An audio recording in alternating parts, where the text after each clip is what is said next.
42 days to go until your voice, your vote. And the new polls are tough for Republican Governor Mitt Romney. They show him in a slide into absolutely critical battleground states, Ohio and Florida. So what is happening and how will he turn it around? ABC's David Muir is with the Romney campaign tonight in Ohio. David. Diane, good evening to you. As you know, no Republican has won the White House without Ohio. And in fact, those polls today are a bit of a reality check for the Romney campaign. As for that convention bounce President Obama received, well, it certainly was on Mitt Romney's mind today.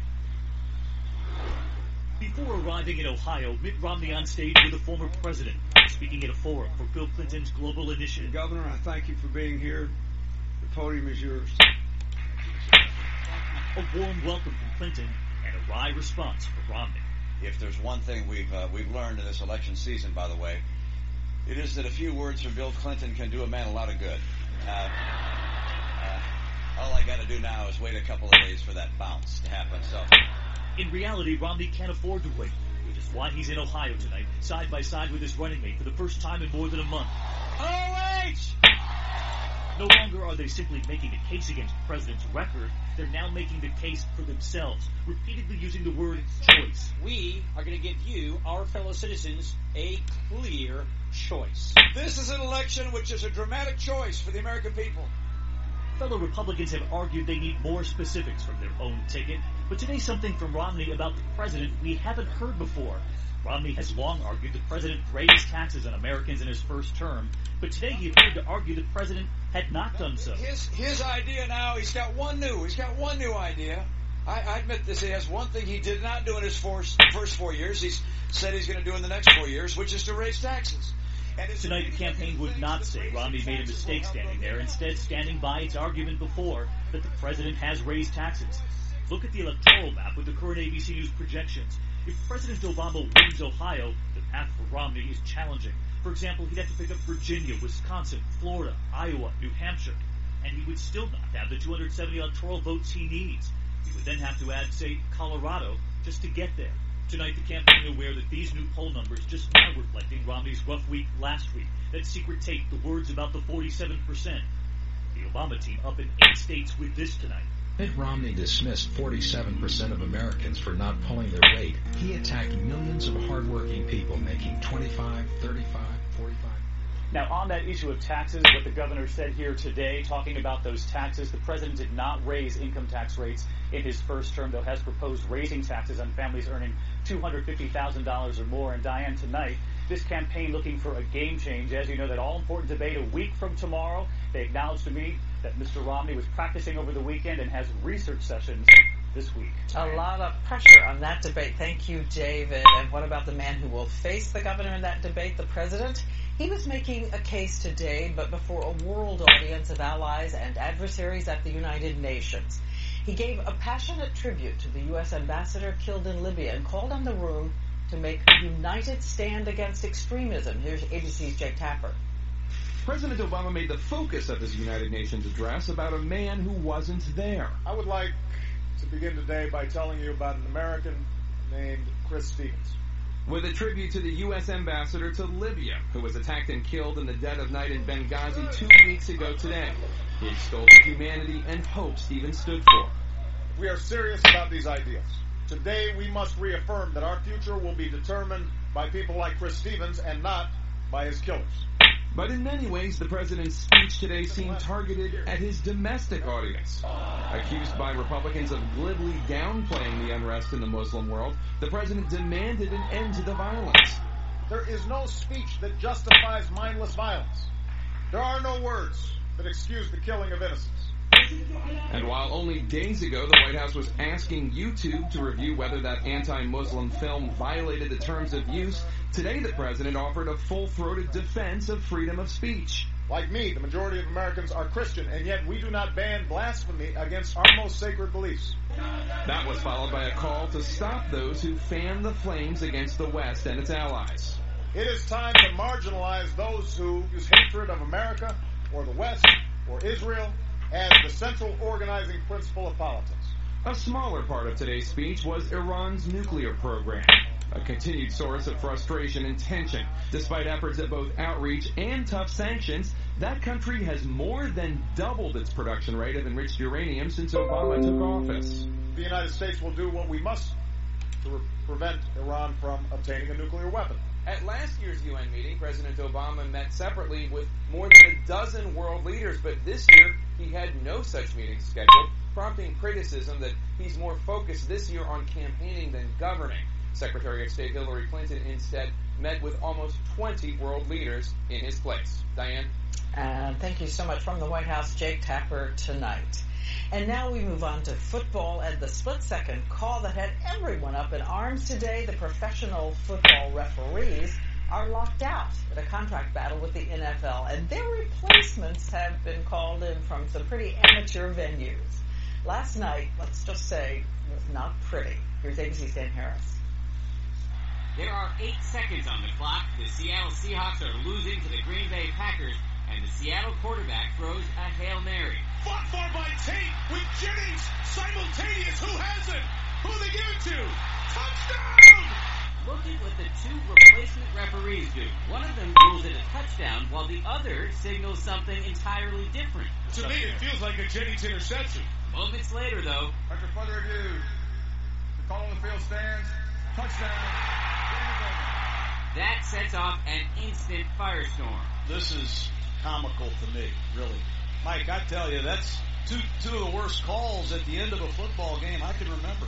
The announcers complain, so does the Packers coach. I've never seen anything like that in all my years in football. And quarterback. It's awful. That's all I'm going to say about it. And then online, other Packers players post the NFL commissioner's phone number and launch expletive-filled rants. Today, President Obama himself weighing in, saying the call was terrible. A rare point of agreement with Republican vice presidential candidate Paul Ryan, himself a Packers fan. Give me a break. It is time to get the real refs. The real refs have been locked out since June as part of a labor dispute. All season, the replacement refs the league brought in have been the source of enormous frustration. So who are they? According to ESPN, the man who called last night's touchdown is a local executive for Bank of America who has only officiated high school and junior college football games. Today we also learned that another replacement ref, not involved in last night's game, had been fired from something called the Lingerie Football League for incompetence. If there's any good to come out of this, aside for Seattle fans... Oh my God, it was amazing. It's the best Seahawks game I've ever seen. It's that this uproar may help end the lockout. Tonight, the two sides are reportedly back at the table. Dan Harris, ABC News, New York. And now I want to bring in Michael Wilbon of our friends at ESPN, co-host of Pardon the Interruption. So, Michael, let me try to get you to say what you think, because so far, all you've said is this was a fraud, bogus, and incompetent. So what is the one word you want to use? Pronounce the one word for this. One word. Shameful. I don't know that they can be embarrassed. Somebody might want to tell the people on Park Avenue they're not actually wearing clothes because they don't seem to care, and ratings keep going up and the popularity of the league is not threatened. So I'm not sure they care as much as the people who were going crazy Monday night. But the Players Association says even further that it's endangering the players. There are issues of safety involved as well as competitive issues. If you got those two things, you would really look to have a league which is not thinking about the integrity of its game the way it says it does. So where does this end? How much longer is this going to go on? I don't see this being a tipping point. I hope I'm being a little bit too cynical, and that this will wind up resolving itself relatively soon. But I can see this going on for weeks, not days. All right, Michael Wilbon weighing in. Thanks so much, and hello to everybody at PTI. Thank you, Diane. And now we move on to a startling new report by the National Transportation Safety Board about 2 close calls in the air at one of the nation's busiest airports, Chicago O'Hare. We just learned about planes so close, pilots have said they are only alive because of luck and their own fast reflexes. Here's ABC's Alex Perez. A potentially deadly mid-air collision. ExpressJet Flight 6075 was taking off from Chicago's O'Hare in May 2011 when a panic suddenly filled the cockpit. SkyWest 6958 was coming in on a, quote, collision course. The ExpressJet pilot was able to react quickly, averting disaster. Newly released interviews reveal the pilot's fear. After nearly being killed, I keyed up the mic and yelled to the tower controller, "What the expletive was that?" he said. Just 3 months later, another close call at O'Hare, same situation, same runways. As a result of those close calls here at O'Hare, the FAA has taken corrective action. There's a new virtual intersection warning, and the controllers responsible for those two runways now sit right next to each other to eliminate confusion. There were 7 serious near collisions across the country in 2011. In this case, the credit goes to the pilots. It took overt pilot action to avoid an error. We got lucky. That's clearly a cause for concern. The FAA points out 99.99% of airline operations went off without a hitch, though pilots and passengers may wonder if that's good enough. Alex Perez, ABC News, Chicago. And now to real money and the housing market. There are some positive signs the market is turning around, but here is the latest number tonight on how much the bubble burst. The average American home lost more than $40,000 in value. And right now, more than 2 million Americans have their homes up for sale. So how do you make sure the bank appraisal of your home gets you the most money? ABC's Sharon Alfonsi is on the Real Money Beat tonight. Jessica Doerr's whole family lived in this New Jersey community. Then the whole family decided to move.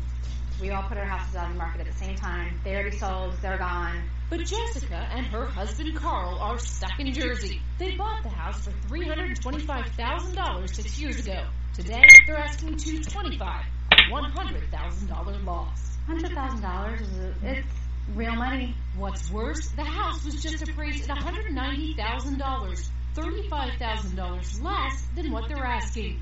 That gap could be a huge problem if they ever do get an offer. When a bank gets a low appraisal, they often won't do the loan at all because they feel as though it's overvalued the house and they feel at risk. And so you can implore with the bank that they have a second look, but the fact of the matter is it's rarely turned around.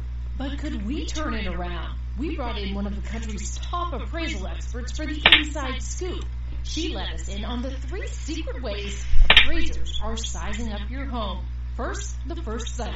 We're walking up to this house, and we need like a hatchet, right? Yes. Okay, I didn't bring my machete. This is a no-no. Appraisers can hack off thousands of dollars from your home's value just for having an unkept yard. Whoa! And inside, the first sight matters too. A clean, clutter-free house can appraise 10% higher than the exact same messy house. Second tip, small subliminals. She says you don't have to redo the entire kitchen. Just adding a new faucet can be considered an update, and it adds value. It makes it look a little jazzier, and sex sells. And finally, out with the old and in with the new. Downstairs, Alice says an old TV can make a whole room look dated. So, we got started. Moving out that busy, oversized furniture, slip covering what's left, and cutting down the hedges. There's a lot to do, and the next appraiser's coming in just 2 days. So I left the doors with a list. It is 7 pages long. Okay. You have 48 hours. Good luck. The doors spent $1,600 on improvements, but wouldn't pay off. The appraiser was here, and we were about to find out. Meet Tom McAjay, an appraiser for 26 years. He says it's part art, part science. Jessica, what kind of improvements have you made to your home in the recent past? A lot. Remember that out-of-control office? Now, all business. The cluttered kitchen, cleaned up. And the old faucet, updated. And the sucked and dated living room, now spare. The old set replaced with state-of-the-art. But could those little changes really pay off? Remember, the last appraisal came in at $190,000. A new appraisal? Oh, good. That's a lot better. $214,000. A $24,000 increase. And the doors were such good sports. They did everything on that 7-page to-do list, and it paid off. Remember, we spent $1,600. So for every dollar they spent, they got $15 back on that appraisal. So it's a good lesson. That first appraisal, not for final work. The important thing here, don't panic. And what about prospective buyers? Well, the house is still for sale, but they have people coming over and then, importantly, coming back for a second look. All right.